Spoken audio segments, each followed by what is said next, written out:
Hola, soy el doctor Efraín Chavarría Ávila y quiero agradecer primeramente a la Secretaría de Salud por la invitación para dar esta pequeña plática sobre la respuesta inmune ante la infección por SARS-CoV-2. Como vemos a continuación, les muestro el contenido de esta plática. Primeramente, iniciaremos con una breve introducción al sistema inmune, la respuesta inmune frente a la infección por SARS-CoV-2, mortalidad y factores de riesgo, vacunas y tratamiento y conclusiones. Primeramente definamos qué es el sistema inmune. El sistema inmune realmente forma parte de un gran sistema que se ha denominado sistema neuroendocrino inmune. Neuro por el sistema nervioso, endocrino por el sistema endocrino e inmune por el sistema inmune. ¿Por qué se ha denominado así? Bueno, básicamente porque existen una gran cantidad de moléculas que regulan recíprocamente cada una de estas áreas o esferas de este gran sistema. Una de las más importantes es la leptina. Esta molécula, como veremos un poco más adelante, tiene un gran impacto sobre las tres esferas de este gran sistema. Y bueno, pero ahorita nos vamos a centrar solamente en el área del sistema inmunológico. Entonces, ¿qué es el sistema inmunológico? Bueno, es un conjunto de barreras físicas y químicas, proteínas, células y órganos, cuyo objetivo es la protección contra los patógenos. Dentro de las barreras físicas y químicas tenemos a los epitelios y a péptidos antimicrobianos principalmente. En las proteínas tenemos citocinas, anticuerpos, las células pues están los macrófagos, linfocitos, y en órganos pues los principales el timo y el vaso. Ahorita vamos a ver un poquito más de esto. Antes de continuar, quiero hacer la acotación de que si bien este curso va dirigido principalmente a personal de salud, me comentaron que también población abierta puede tomarlo. Entonces, en algunos momentos voy a hacer acotaciones que tal vez son muy básicas, pero son necesarias para que la mayor parte de la gente pueda comprender de qué estamos hablando. ¿Sí? Entonces, ahorita vamos a explicar un poquito más todos estos elementos del sistema inmune. Tenemos que los órganos linfoides que forman parte del sistema inmune, como ya vimos, son especializados, son órganos especializados en la maduración y selección y activación de las células del sistema inmune. Tenemos algunos primarios como es el timo y la médula ósea, en donde se producen y se maduran estas células. También tenemos algunos secundarios como los ganglios, el vaso y el sistema inmunitario asociado a mucosas, que generalmente recibe el nombre de malta, que es el tejido linfoide asociado a mucosas. Y ya dependiendo de su localización, como vemos aquí en esta imagen, pues va a recibir alguna denominación en específico, ¿no? Uno de los más importantes, por ejemplo, en este tema de la infección por SARS-CoV-2 sería el tejido linfoide asociado a la mucosa pulmonar. Dentro de las células realmente tenemos una gran cantidad de células, ¿sí? Aquí vamos a ver, estamos viendo dos conjuntos de células principalmente, las del lado izquierdo, que están en esta parte, son las células de la inmunidad innata. Ahorita vamos a ver qué nos referimos con inmunidad innata. Y del lado derecho tenemos a las células de la inmunidad adquirida. Y en medio tenemos algunas células que comparten algunas características tanto de la inmunidad innata como de la inmunidad adquirida. Bueno, estos diagramas están simplificados porque, por ejemplo, para las células T tenemos un gran número de subtipos, ¿sí? Por ejemplo, aquí estamos viendo todas las subtipos que se han caracterizado y pues tenemos una gran cantidad de ellos. No nos vamos a meter tan a fondo, como dijimos, esto es una breve introducción, pero vamos a resaltar que de estas células, las que más nos importan para el SARS-CoV-2, para la respuesta inmune ante la infección por SARS-CoV-2, son las células CD8 citotóxicas y algunas de las células T cooperadoras. Y bueno, aquí nos están porque no son células T, pero también las células B, que van a ser las encargadas de la producción de anticuerpos. Y entonces, Si el sistema inmune es ese conjunto de barreras, de péptidos, de células y de órganos, entonces, ¿qué es la respuesta inmune? La respuesta inmune es una respuesta coordinada y colectiva de todos estos elementos del sistema inmune frente a la introducción de sustancias extrañas, ¿sí? Entonces aquí ponemos entre comillas sustancias extrañas, vamos a ver por qué lo ponemos así. Y bueno, en esta imagen de la izquierda lo que quiero ilustrar es que justamente debe ser una respuesta coordinada, ¿sí? Una respuesta en equipo, ¿no? ¿Qué es lo que pasa si no hay una respuesta coordinada por parte de todos los elementos del sistema inmune? Bueno, pues vamos a tener una patología, ¿ok? Tengo aquí un ejemplo de una patología que es ya muy conocida, inclusive por la población general, de cuáles son sus mecanismos, ¿no?, de patogénicos. Bueno, es el caso del VIH-Sida. En esta gráfica lo que mostramos es la historia natural de la enfermedad de un paciente sin tratamiento. En la línea azul podemos observar lo que es el conteo de los linfocitos TCD4 y en la línea roja observamos el número de copias del virus del VIH desde el momento en que es detectable, más o menos a la tercera semana de la infección, hasta aproximadamente entre 10 y 11 años. ¿Sí? ¿Qué es lo que vemos en un inicio? Vemos que hay una replicación inicial muy fuerte del virus, debido a que es un virus no conocido por el sistema inmune, y cómo comienza a decaer el número de CD4, que son los linfocitos T cooperadores que se encargan de orquestar la respuesta inmune, ¿sí? Y vemos cómo con la progresión de la enfermedad, este número de células de CD4 va disminuyendo y el del número de copias de los virus va aumentando progresivamente hasta que viene un punto de quiebre cuando prácticamente ya no es células TCD4 en que se replican, y esto va a originar la muerte del paciente por infecciones oportunistas. Entonces, ¿qué es lo que pasa? Si bien sí puede existir una cierta cantidad de depresión, es decir, de muerte de otros estirpes celulares, la principal afectada en las infecciones por VIH son los CD4. Solo ese tipo de células son las que al final son las que más mueren. Entonces, no importando que existan todos los demás elementos del sistema inmune, todos los demás tejidos, las barreras, los órganos, todas las demás células, con una sola que falte, que este en particular es una célula muy importante porque coordina la respuesta inmune, pues entonces ya no se puede entablar una respuesta inmune adecuada y es por eso que los pacientes fallecen. Entonces, este ejemplo, que nos den SARS-CoV-2, lo dejo aquí para que se ilustre de una mejor forma y por qué la respuesta inmune debe estar regulada de manera muy precisa para que se pueda librar las infecciones. ¿Qué es lo que pasa frente a una infección por SARS-CoV-2? Bueno, aquí en la animación se está presentando cómo los virus están dentro de las gotitas de saliva que se esparcen cuando una persona tose o estornuda, y cómo se pasan hacia la otra persona que no estaba contagiada, ¿sí? En un primer momento, lo que sucede es que todas estas partículas de virus entran en contacto con las barreras, los epiteliales y las mucosas. Generalmente, si los epitelios están intactos, no debería pasar mucho, ¿no? Entonces, por eso se recomendaba lo que es el lavado continuo de manos. Sin embargo, a través de las mucosas, sí es más fácil que las partículas virales puedan ingresar al organismo. Una vez que ingresen al organismo, pues va a venir un primer contacto en cuestión de horas. La inmunidad innata va a estar actuando para eliminar o limitar la infección, ¿sí?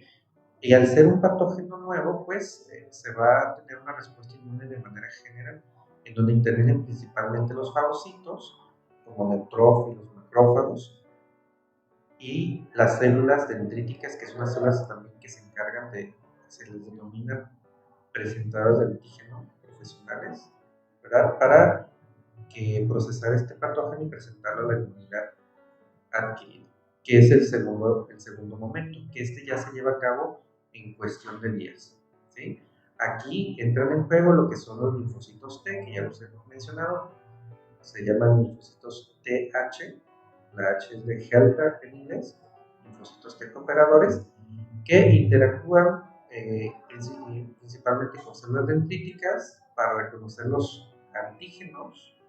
Los antígenos son esos fragmentos de virus que son procesados, ¿sí? Y después las células T cooperadoras se les llama así porque cooperan con los linfocitos B para la producción de anticuerpos. Entonces, como muchos de ustedes debieron haber escuchado durante la pandemia, bueno, lo que se buscaba en el momento del diagnóstico, había dos tipos de pruebas principales. Una era la de la PCR, en donde se trataba de identificar fragmentos del genoma viral, y el otro, ¿cuál era? Pues era la de las pruebas de anticuerpos. Entonces, si se fijan, los primeros anticuerpos que se secretan por parte de las mucosas van a ser los IgM, que son los anticuerpos de primer contacto, son anticuerpos aquí de forma pentamérica se observan, son anticuerpos específicos, pero conforme va aumentando el número de días, entonces se van a desarrollar los anticuerpos IgG, que son los de memoria. Y entonces, si lo recuerdan, el punto preferencial o el recomendado para realizarse una prueba de anticuerpos de IgG era el día 21, porque aquí aproximadamente el 98% de los pacientes, en caso de haber presentado una infección, ya tenían anticuerpos IgG contra el virus, ¿verdad? Entonces, se fijan aquí, detectar anticuerpos IgM es para una infección más o menos reciente. Y los IgG son importantes porque son los que se consideran que ya se estableció una memoria, es decir, una protección contra una infección posterior. Entonces, ¿qué es lo que pasa ante una infección viral? Bueno, pues que primeramente hay un reconocimiento de este genoma viral por parte de unos receptores intracelulares que son los PRRs o Pattern Recognition Receptors, o receptores de reconocimiento de patrones moleculares, ¿verdad? Entonces, uno de estos receptores importantes son los TLRs, o Toll-like Receptors, principalmente el 3, el 7, el 8 y el 9, ¿no? Entonces, aquí están esquematizados los receptores TLR, el 3, el 7, reconocen el genoma viral y entonces hay una producción de interferones y otras citocinas. Los interferones se llaman así porque cuando se describieron se veía que interferían con la replicación viral. ¿Cómo es que realizan esta interferencia? Bueno, con la expresión de aproximadamente 100 genes que están dirigidos para inhibir la replicación viral. ¿Okay? Además, se activan células NK, que del inglés viene de Natural Killer, o células asesinas naturales, NKT, macrófagos, células dendríticas, neutrófilos y linfocitos T gamma delta. Estos linfocitos T gamma delta, junto con las células NKT, son células que se encuentran, como vimos en el esquema, en interfaz entre la inmunidad innata y la inmunidad adquirida. Y todo esto, ¿sí?, se realiza para llevar a cabo la inducción de la respuesta inmune adaptativa, que es la que al final nos puede llegar a generar una inmunidad de memoria en caso de que todo el proceso se lleve de forma adecuada. Entonces, ya hemos mencionado varias veces la inmunidad adaptativa, inmunidad innata. Bueno, dentro de la inmunidad adaptativa, además, la podemos dividir en dos. Uno, lo que es la respuesta inmune celular, y por otra parte, la respuesta inmune humoral. ¿Sí? Por parte de la respuesta inmune celular, pues tenemos principalmente a los linfocitos TCD8. Esto está representado aquí con esta célula color rosita, que inducen apoptosis en células que detectan que están infectadas, ¿no? Aquí esta célula que era azul y de repente reconoce que tiene partículas virales y le dice que se programe para morir, ¿no? A través de señales de señales bioquímicas, le induce la muerte a esta célula.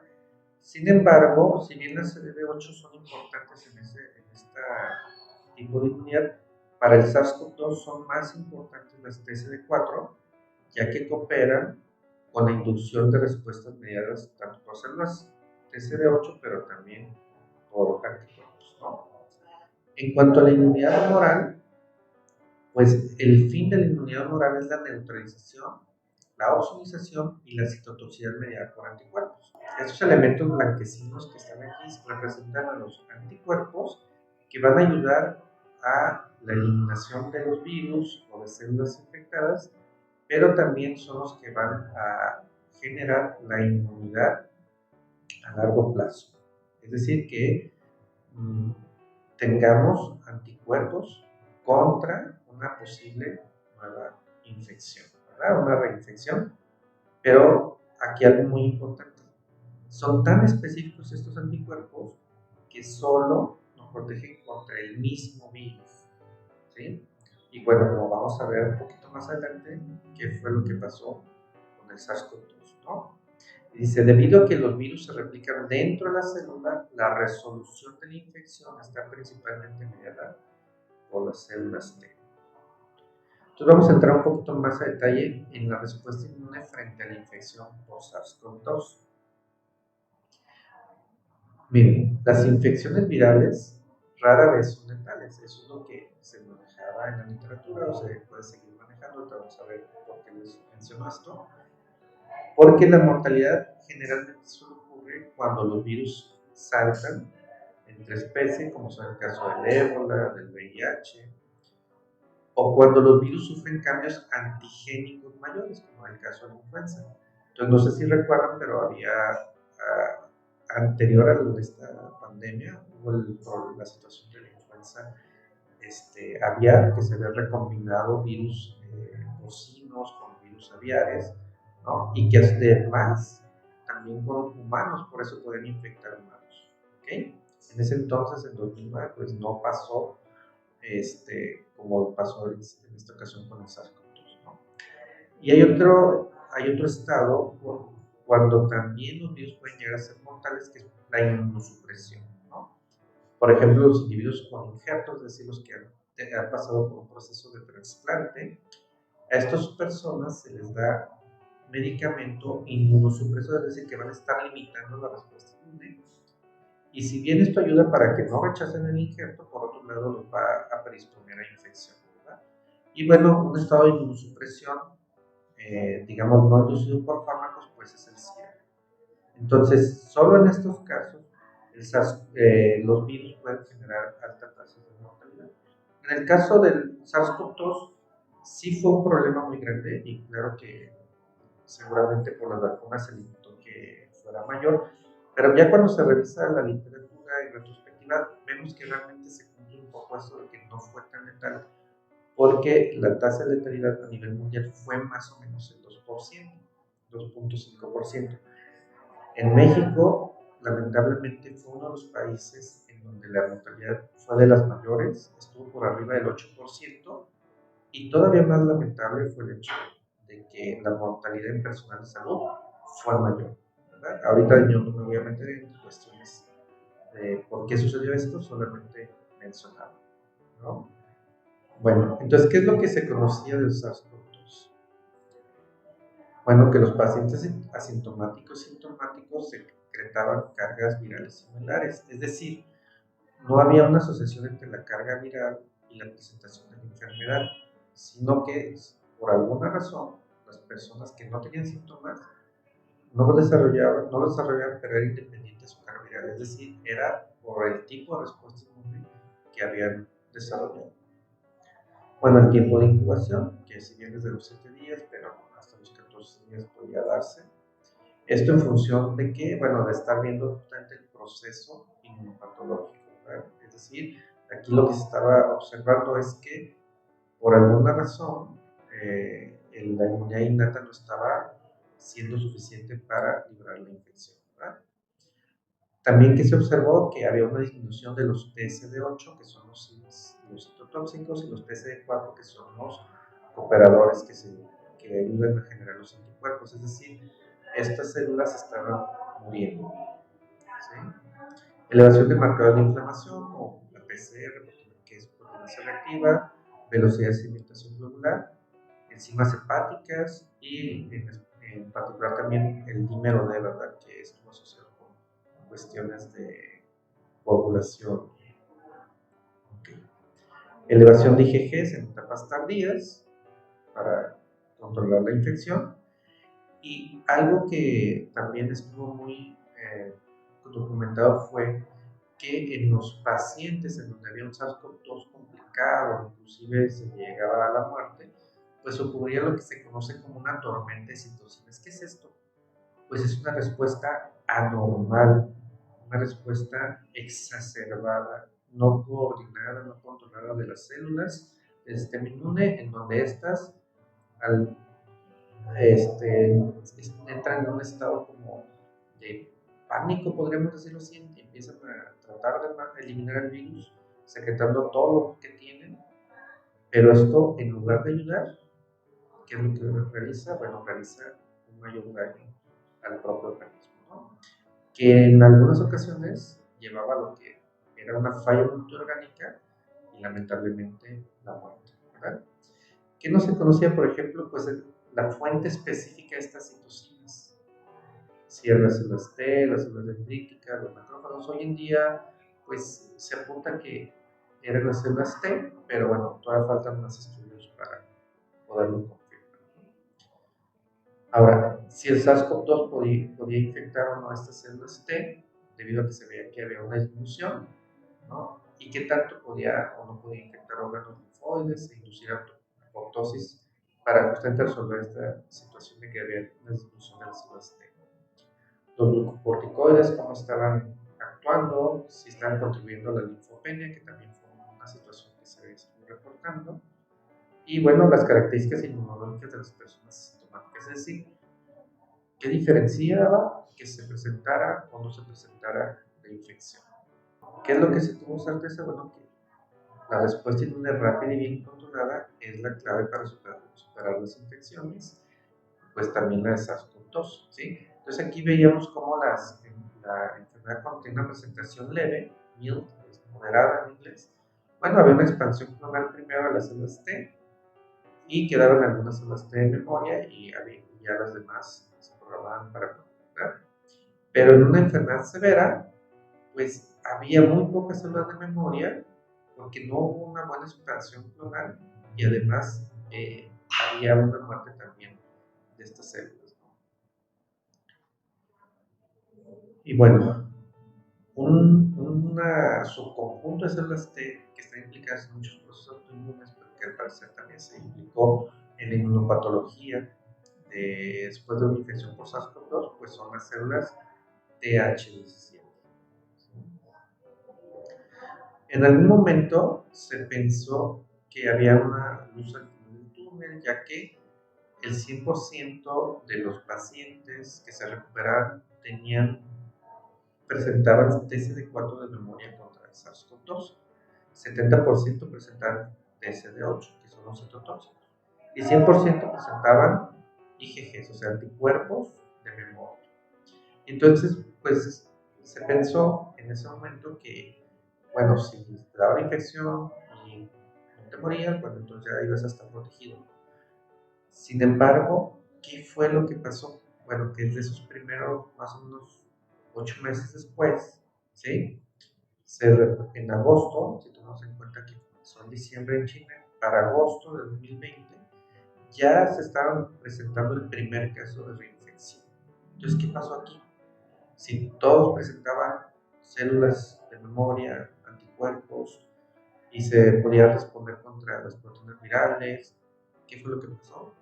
Bueno, que algo que no estaba reportado en la literatura, este coronavirus comenzó a mutar y entonces, al ya no ser exactamente el mismo virus, bueno, pues ya no se podía tener una respuesta totalmente contra estas nuevas cepas y fue lo que seguramente ustedes, si no les pasó a ustedes, se enteraron de muchas otras personas, se comenzó a ver una reinfección, ¿sí? De esta por parte del SARS-CoV-2. ¿Por qué? Porque los anticuerpos, como les mencionaba hace unos momentos, son muy específicos y solo reconocen al virus siempre y cuando éste no haya mutado. En cuanto a la mortalidad, pues ya habíamos mencionado que México lamentablemente fue uno de los países en donde por X o Y razón hubo más mortalidad. Aquí les presento algunos factores de riesgo identificados para mortalidad desde los inicios, ¿sí? Esta fue una de las primeras cortes que publicó los factores de riesgo que se mantienen todavía hasta el momento, ¿sí? Por aquí omití uno que es el de la hipertensión arterial, que realmente sí fue un factor, pero inclusive pesaba menos que uno de estos cuatro detalles. Vamos a ver cuál. Entonces, uno de los principales factores de riesgo que se identificó fue la obesidad, pero no la obesidad inicial ni el sobrepeso. Si se fijan aquí, esta línea punteada vertical me marca la unidad. Muchos de ustedes ya deben de saber que para identificar factores de riesgo, los intervalos de confianza, que son estas líneas horizontales, no deben de cruzar la unidad, ¿verdad?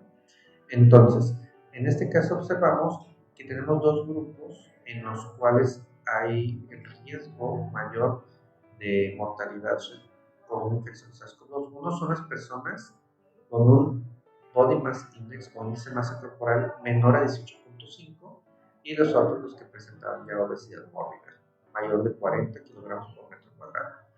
¿Qué es lo que pasa? Bueno, esto está directamente relacionado con la leptina. ¿Se acuerdan que les comenté el inicio de la leptina? La leptina tiene una etimología de su nombre de leptos, que significa delgado. La leptina es una de las moléculas que se encarga de regular el apetito. Cuando incrementan los niveles de leptina, entonces se tiene una sensación de saciedad, ¿sí? Y esta molécula, como les comentaba, tiene muchas funciones en el sistema inmune. Esta molécula se caracterizó como del sistema endocrino, ¿sí? Sin embargo, vemos que tiene funciones prácticamente, o en muchos de los tipos celulares del sistema inmune, ¿sí?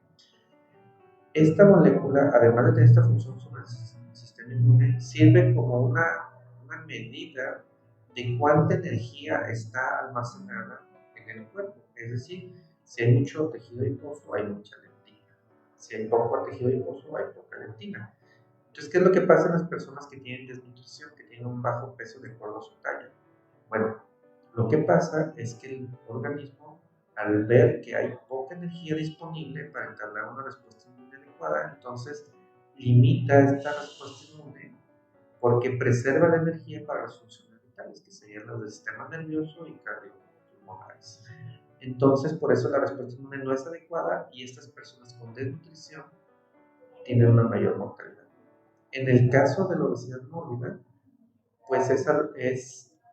En este caso, como se encuentra durante tanto tiempo elevada la leptina, esta pierde la capacidad de señalizar adecuadamente, ¿sí? Y eso no nada más con el SARS-CoV-2. De hecho, la obesidad, si más de uno debe saber, también está marcada como un factor o identificada como un factor de riesgo para infecciones y ciertos tipos de cáncer. Y es porque la leptina, aunque haya mucha cantidad de leptina, ya no señaliza y ya no puede ejercer sus funciones adecuadas sobre las células del sistema inmune. Entonces, por eso estos dos extremos de estados nutricios deficientes, uno por falta y otro por exceso, era un factor de riesgo importante para la mortalidad por SARS-CoV-2. ¿Sí? Pasando a la edad como factor de riesgo para la mortalidad, vemos que este fue uno de los factores más consistentes en todos los reportes desde el inicio hasta el fin, es decir, entre mayor edad tenían los pacientes, pues menos probabilidad de supervivencia. Aquí, por ejemplo, vemos cómo de 40 años hacia abajo era el grupo de referencia y cómo a partir de los 50 se iba incrementando y sobre todo más allá de los 80 años, pues realmente la mortalidad estaba muy incrementada. Esto tiene su explicación en función de esta imagen que les estoy señalando aquí, que marca o trata de esquematizar lo que es el incremento de células de memoria, pero la disminución de células naive o vírgenes de células T, ¿sí? En el organismo. Es decir, conforme incrementa la edad de nosotros, disminuye el número de células, digamos, naive, son esas que no han entrado en contacto con su antígeno en el timo. Además, también vemos una imagen aquí del timo, de un timo ya envejecido, en donde vemos que la corteza se expande a expensas de la médula. Y en la médula es donde se lleva a cabo la maduración de los linfocitos T, ¿sí? Entonces, ¿qué es lo que pasa? Bueno, que a mayor edad se tiene una menor capacidad de responder contra nuevas infecciones. Y es por eso que la edad fue un factor fundamental para incrementar la mortalidad por infección por SARS-CoV-2. En cuanto al sexo, tenemos algo muy particular que también es consistente no solo con la infección por SARS-CoV-2, sino con muchas infecciones virales. ¿Qué es lo que pasa? Se identificó que el sexo masculino tenía hasta un 50% más de probabilidad de fallecimiento, de mortalidad por SARS-CoV-2 que el sexo femenino, tomado como referencia. Esto inclusive mayor a la hipertensión arterial. Por eso aquí no menciono la hipertensión arterial, aunque sea un factor, no lo fue tanto como el ser hombre respecto a las mujeres. ¿Qué es lo que sucede? Ya está estudiado y reportado tanto en modelos animales como en algunas observacionales clínicos que las mujeres tienen una mayor expresión de TLR. ¿Se acuerdan que estos son los implicados en el reconocimiento de partículas virales? A su vez también inducen una respuesta mayor mediada por interferones y también hay una mayor cantidad de actividad de células de la inmunidad innata. ¿Por qué? Porque los estrógenos estimulan a estas células. Entonces, si vemos aquí en la gráfica, las mujeres tienden a tener hasta un 50% mayor de actividad de la inmunidad innata y eso genera que puedan hacer una eliminación más eficiente o más eficaz de la infección inicial, de la carga viral inicial. Y entonces, por eso tienen un menor riesgo de mortalidad, porque son más, tienen mayor capacidad de eliminación de una respuesta, de la infección viral inicial, ¿no? De la carga viral inicial. Bueno, todos son pros y contras. Entonces, ¿qué es lo que pasa? Estamos viendo aquí que las mujeres tienen una persistencia de activación mayor. Una vez que se elimina la infección, se fijan, hay una diferencia entre el área azul y el área rosa. Esta activación residual es un factor de riesgo para enfermedades autoinmunes, porque el sistema inmune queda más reactivo. Por eso es que la gran mayoría de las enfermedades autoinmunes son más prevalentes en las mujeres, por esta actividad residual que se tiene frente a las infecciones. Pero de manera general, las mujeres son más resistentes a las infecciones virales que los hombres. Y bueno, con eso, esa situación quiero enlazar con algo que se conoce como la dualidad del sistema inmune, ¿sí? Bueno, el sistema inmune, pues por una parte es nuestro amigo, ¿verdad? Fred, nuestro amigo, porque nos protege de enfermedades y nos mantiene vivos, literalmente, ¿ok? Pero por otra parte, puede ser nuestro enemigo, ¿no? ¿Por qué? Porque puede atacar nuestro cuerpo, en el caso de la autoinmunidad, o inclusive nos puede matar, literalmente, ¿no? Aquí, por ejemplo, muestro algunas imágenes de una enfermedad que se denomina graft versus host, ¿no? Disease. Entonces, ¿qué es lo que pasa? Es la enfermedad de injerto contra hospedero, en donde el sistema inmune va a atacar a todos los tejidos, órganos del organismo. Esto se da cuando hay un trasplante de médula ósea, en donde la médula ósea trasplantada se vuelve contra el hospedero, ¿verdad? Por alguna anomalía. Y justamente es parte de lo que se reportó en la infección por SARS-CoV-2 que estaban, digamos, fuera de control, lo que les mencionaba la tormenta de citocinas, ¿no? Entonces, ¿qué decía? Los datos publicados indicaban que los pacientes con enfermedad severa por SARS-CoV-2 tenían una respuesta de células T insuficiente o excesiva, es decir, en uno de los dos extremos, ¿sí? Y además de una respuesta inmune no coordinada.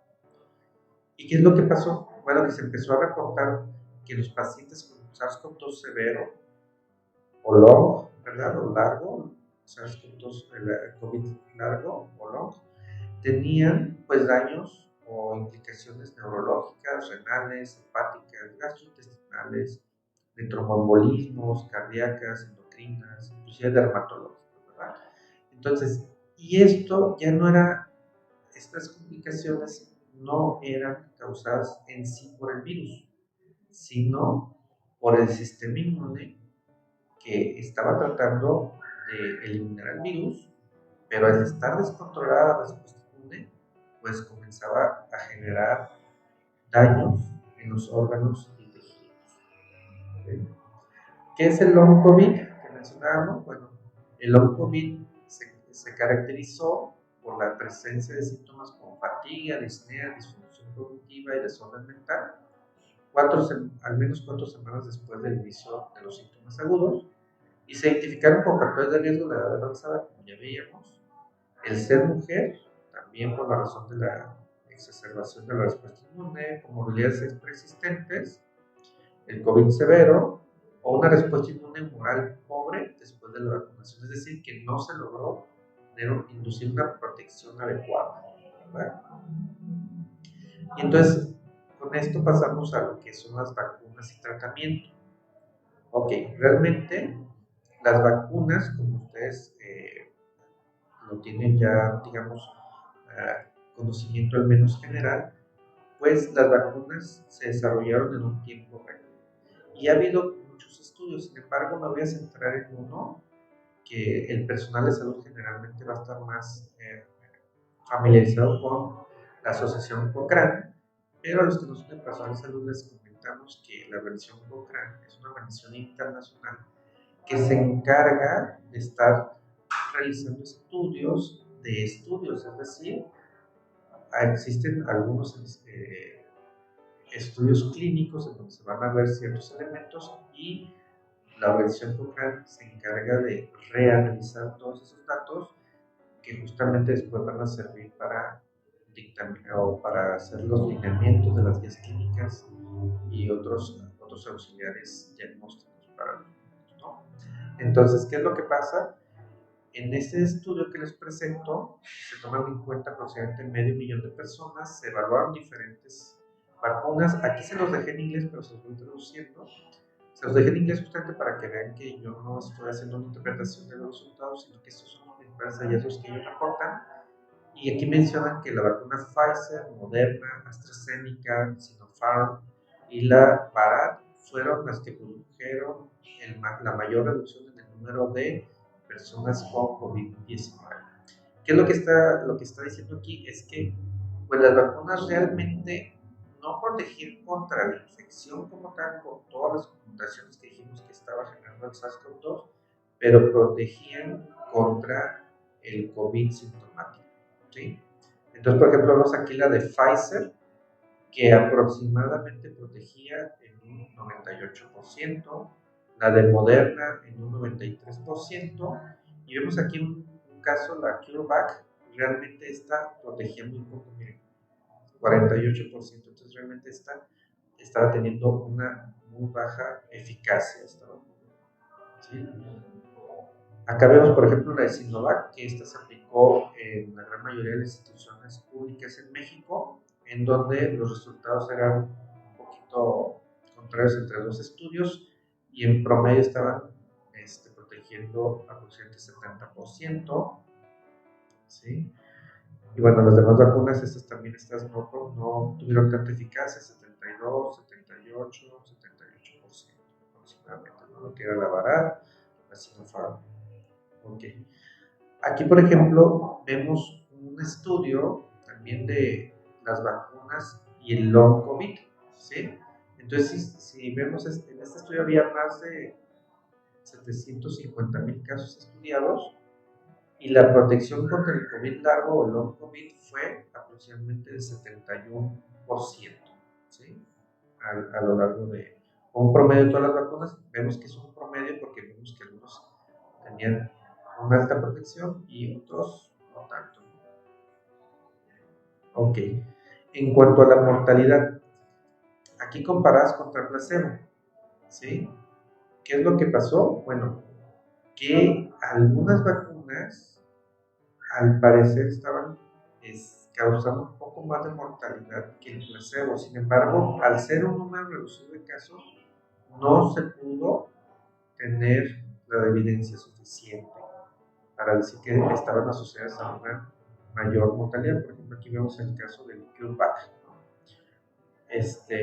Sin embargo, lo que sí se observó, por ejemplo, que la de Janssen, esta sí estaba asociada a una menor mortalidad respecto al placebo, ¿no? Entonces, aproximadamente solo 25%, es decir, tenía un 75% de reducción de mortalidad con respecto al placebo.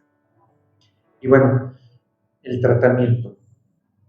¿Qué es lo que presentamos aquí? Es la guía clínica justamente del Gobierno de México, que está disponible en este link. Vamos a tratar de que este link esté en la descripción de este video, pero este ya es solo para personal de salud, ¿sí? Este ya no es para público general, en donde vemos justamente algo importante de esta guía clínica, es donde ya se determinan cuáles son los antivirales que sí tuvieron o sí tienen un efecto para reducir los riesgos de mortalidad por SARS-CoV-2 en personas que tienen factores de riesgo, comorbilidades, ¿no? Aquí es, por ejemplo, también la introducción de un anticuerpo monoclonal como parte del tratamiento que se puede dar a estos pacientes. Y algo también importante, no pongo aquí, pero ya quien pueda revisar el documento, es cómo se descartaron la gran mayoría de los medicamentos que inicialmente se estuvieron recomendando para la infección por SARS-CoV-2, ¿no? Ya el tiempo, con la evidencia que se estuvo generando, pues prácticamente se observó que ninguno de los otros medicamentos antiparasitarios, o inclusive, por ejemplo, vitamina D, tuvieron un efecto para disminuir la mortalidad por SARS-CoV-2. Ok, no se observa muy bien en la imagen, pero ahí está en la guía clínica. Este es el diagrama de flujo para evaluar y determinar el mejor tratamiento de acuerdo al paciente y sus factores de riesgo. Ahí está en la guía clínica. Y bueno, ya nada más nos queda concluir acerca de este tema, de la respuesta inmune ante la infección por SARS-CoV-2. Y entonces podemos concluir que el sistema inmune es el encargado de mantenernos vivos y sanos. Una respuesta inmune inadecuada puede desarrollar complicaciones, como fue el caso del long COVID o procesos de autoinmunidad, e incluso la muerte, ¿verdad? Por ejemplo, en el COVID severo, debido a lo que se denominó tormenta de citocinas, que como dijimos es una respuesta no coordinada y exacerbada o exagerada por parte de las células del sistema inmune que generaban un daño multiorgánico y lamentablemente la muerte. Y bueno, ¿qué es lo que podemos hacer para que justamente nuestro sistema inmune pueda tener una respuesta adecuada, coordinada y eficaz? Bueno, realmente lo que tenemos que hacer es buscar nuestro equilibrio, tanto en nuestro cuerpo como en nuestra mente, porque como les mencionaba al inicio, el sistema inmune no es una entidad aparte, sino que trabaja en conjunto con el sistema nervioso, es decir, con nuestra mente y con el sistema endocrino, ¿ok? Entonces necesitamos tener una alimentación adecuada, hacer ejercicio y a su vez también tener una salud mental adecuada para que nuestro sistema inmune pueda cumplir con su función y no nos cause él mismo alguna complicación o inclusive llevarnos a la muerte. Pues no me queda más que agradecer nuevamente. Ahí dejo mi correo de contacto por si alguien tuviera alguna duda o algún comentario. Muchas gracias nuevamente a la Secretaría de Salud y hasta pronto.